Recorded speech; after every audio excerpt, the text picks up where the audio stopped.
اللہ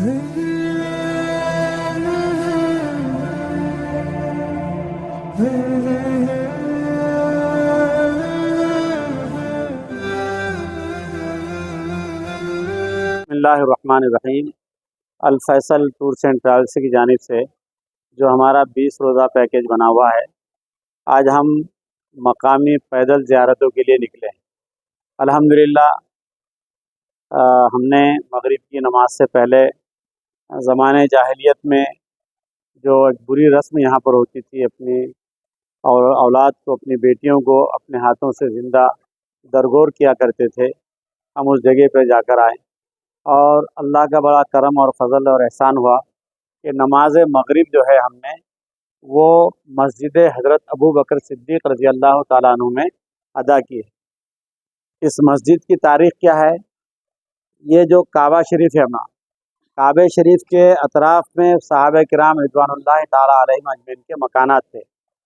اس جگہ پر جس کو ہم یہاں ٹھہرے ہوئے سے مکہ ٹاور کہتے ہیں، اس مکہ ٹاور سے بننے سے پہلے یہاں پر کچھ مکانات تھے۔ ایک مکان تھا حضرت ابو بکر صدیق رضی اللہ تعالیٰ عنہ کا، اور وہ ان کا مکان ان کے جانوروں کو باندھنے کے لیے تھا، کھلا صحن تھا۔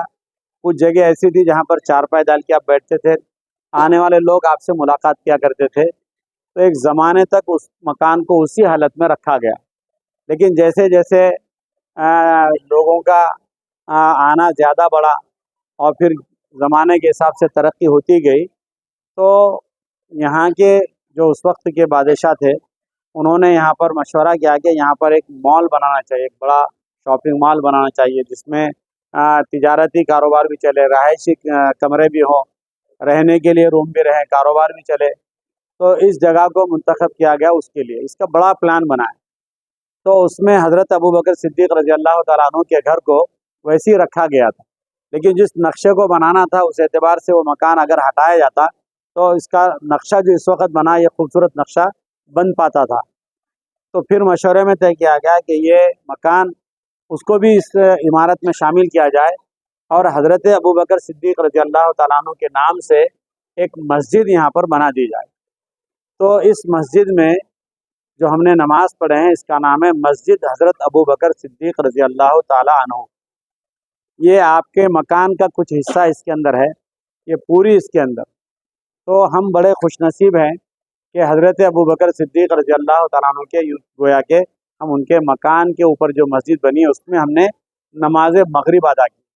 اب حضرت ابو بکر صدیق رضی اللہ تعالیٰ عنہ کون ہے؟ حضرت ابو بکر صدیق رضی اللہ تعالیٰ عنہ یار غار ہیں آپ صلی اللہ علیہ وسلم کے، اور آپ کے سسر صاحب بھی ہیں۔ حضرت ابو بکر صدیق رضی اللہ تعالیٰ عنہ کا مقام اور مرتبہ اتنا بلند تھا کہ جب آپ نبی کریم صلی اللہ علیہ وسلم کو جو ہے آپ کو معراج پر لے جایا گیا تو مشرکین مکہ نے مذاق اڑایا کہ ایک رات میں مکے سے بیت المقدس چلے گئے، پھر بیت المقدس سے 7 آسمانوں کی سیر کی، پھر وہاں سے اللہ سے ملاقات کی، پھر نیچے آئے۔ ایک رات میں کیسے ہو سکتا ہے؟ جبکہ مکے سے بیت المقدس کا سفر مہینوں میں، ہفتوں میں اور مہینوں میں طے ہوتا تھا۔ تو کچھ مشرکین حضرت ابو بکر صدیق رضی اللہ تعالیٰ عنہ کے پاس گئے اور جا کر کیا کہا کہ ابو بکر جانتے ہو تمہارا دوست کیا کہہ رہا ہے؟ اور مذاق اڑاتے ہوئے، اور ابو جہل نے اور اس وقت کے جو مشرکین مکہ تھے انہوں نے جو ہے لوگوں کو جمع کیا اور کہا کہ یہ بات لوگوں میں خوب پھیلاؤ تاکہ لوگ سمجھ جائیں کہ بھائی یہ من گھڑت باتیں کہی جاتی ہیں کہ ایک رات میں کوئی جاتا ہے۔ تو اس موقع پر لوگ حضرت ابو بکر صدیق رضی اللہ تعالیٰ کے مکان پر گئے اور کہا کہ ابو بکر جانتے ہو تمہارے دوست کیا کہہ رہا ہے؟ وہ یہ کہہ رہا ہے کہ ایک رات میں سے اتنا سارا سفر ہوا ہے، بیت المقدس گئے، وہاں پر نبیوں کی نماز پڑھائے، پھر آسمانوں کی سیر کی، اللہ سے ملاقات کی، کہیں ہو سکتا ہے ایسا؟ تو حضرت ابو بکر صدیق رضی اللہ عنہ کا ایمان دیکھیے۔ حضرت ابو بکر صدیق رضی اللہ تعالیٰ عنہ نے کیا فرمایا؟ کیا یہ میرے نبی کہتے ہیں؟ تو کہا ہاں تمہارے نبی کہتے ہیں۔ ابو جہل یہ سمجھ رہا تھا کہ شاید ابو بکر اب ہماری طرف آ جائیں گے۔ کہا سچ کہا تم نے کہ میرے نبی کہتے ہیں؟ تو انہوں نے کہا ہاں بالکل ہم سچ کہہ رہے ہیں، غلط نہیں کہہ رہے، اور سب کو گواہ بنایا۔ ارے بتاؤ بھائی ابو بکر کو یہ بات صحیح ہے نہیں ہے؟ سب نے کہا ابو بکر بالکل صحیح ہے، تمہارا دوست تو یہی کہہ رہا ہے۔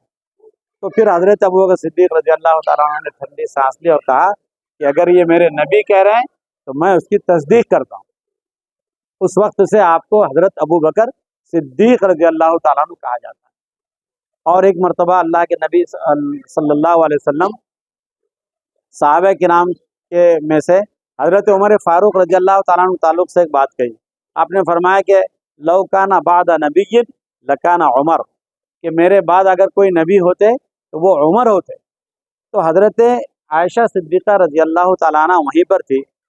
اب ان کو لگا کہ بھائی آپ صلی اللہ علیہ وسلم میرے والد کو بتائیں گے مرتبے میں بڑے، لیکن انہوں نے کہا کہ بھائی میرے بعد اگر کوئی نبی ہوتے تو پیارے آقا نے فرمایا کہ عمر ہوتے۔ تو حضرت عائشہ صدیقہ رضی اللہ تعالیٰ عنہ، دیکھیے بیٹی کی محبت باپ کے لیے کیسی، اور ایک زمانہ تھا جاہلیت کا کہ بیٹی کو اپنا باپ جو ہے اپنی بیٹی کو خود دفن کرتا تھا۔ اب یہ حضرت عائشہ صدیقہ رضی اللہ تعالیٰ فرمان لگی کہ یا رسول اللہ صلی اللہ علیہ وسلم، میرے والد حضرت ابو بکر کے بارے میں آپ کا کیا خیال ہے؟ تو حضرت اللہ کے نبی صلی اللہ علیہ وسلم فرمایا کہ اے عائشہ، تم ابو بکر کی کیا بات کرتی ہو؟ ابو بکر نے جو غار سور میں میرے ساتھ راتیں گزاری ہے، عمر کی ساری زندگی بھر کی نیکیاں ابو بکر کی اسے ایک رات کو نہیں پہنچ سکتی۔ اتنا بڑا مقام تھا، اتنا بڑا مقام تھا، سب کچھ لٹا دیا آپ نے۔ جب ہجرت کا سفر ہوا، اللہ کے نبی صلی اللہ علیہ وسلم کو حضرت ابو بکر ساتھ میں لے گئے، دشمن پیچھے لگے تھے، اللہ کے نبی نے فرمایا صلی اللہ علیہ وسلم ابو بکر ساتھ میں چلنا ہے۔ یہ نہیں پوچھا کہاں جانا ہے، کدھر جانا ہے، کیسے جانا ہے، موت کا ڈر تھا، لیکن کہا کہ آپ نے چلنا ہے یا رسول اللہ میں تیار۔ آپ گئے اور غار ہرا، اب غار ہرا کی ہماری زیارت ہوگی، اوپر تو نہیں جا سکتے، لیکن غار سور پہ، غار سور میں وہ تقریباً کم و بیش 5000 فٹ بلندی پر ہے۔ حضرت ابو بکر صدیق رضی اللہ عنہ خود لے کر چلے اور پیٹھ پر بٹھا کے لے کے چلے۔ پتھریلے پہاڑ تھے، نوکیلے پہاڑ تھے، آپ اس پر کیسا گئے ہوں گے؟ تو وہ محبت، وہ عشق، وہ عقیدت جو حضرت ابو بکر صدیق رضی اللہ تعالیٰ عنہ نے پیش کی ہے، وہ کوئی زمانے میں دوسرا پیش نہیں کر سکتا ہے۔ تو وہ برگزیدہ شخصیت حضرت ابو بکر صدیق رضی اللہ تعالیٰ عنہ۔ غار سور میں جب آپ لیٹے تھے اور ایک سانپ نے حضرت ابو بکر کے پیر کو جو سوراخ پر انگوٹھا لگا دیا تھا، جب اس نے کاٹا تو آپ کے درد سے آنسو نکل گئے، تو یوں گود میں اللہ کے نبی صلی اللہ علیہ وسلم آرام فرما رہے تھے اور چہرے پہ آنسو گرے، تو اللہ کے نبی صلی اللہ علیہ وسلم کی آنکھ کھل گئی اور پوچھا کہ ابو بکر کیا بات ہے؟ تو آپ نے فرمایا کہ یا رسول اللہ صلی اللہ علیہ وسلم، شاید کوئی زہریلے جانور نے مجھے ڈس لیا ہے، تو آپ نے آپ کے پیر کو قریب کیا، غور کیجیے، آپ کے پیر کو قریب کیا، اپنا لعاب مبارک نکالا اور حضرت ابو بکر صدیق رضی اللہ عنہ کے اس مقام پر لگایا جہاں پر اس نے ڈسا تھا۔ اتنا خوش نصیب کون ہو سکتا ہے کہ نبی اپنے ہاتھوں سے اپنا لعاب مبارک حضرت ابو بکر صدیق رضی اللہ عنہ کے پیر پر لگا رہے ہیں؟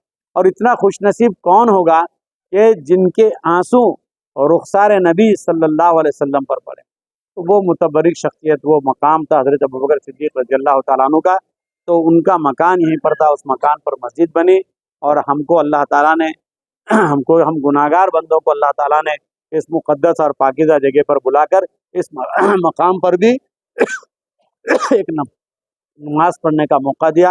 ہم اللہ تعالیٰ کا بے انتہا شکر ادا کریں اور دل میں آج سے یہ طے کریں کہ جس طریقے سے حضرت ابو بکر صدیق رضی اللہ تعالیٰ عنہ اور صحابہ کرام نے اپنی ساری چیزیں اسلام کے لیے اور نبی کریم صلی اللہ علیہ وسلم کے لیے قربان کی تھی، ہم بھی انشاءاللہ کریں گے نا سبھی میں۔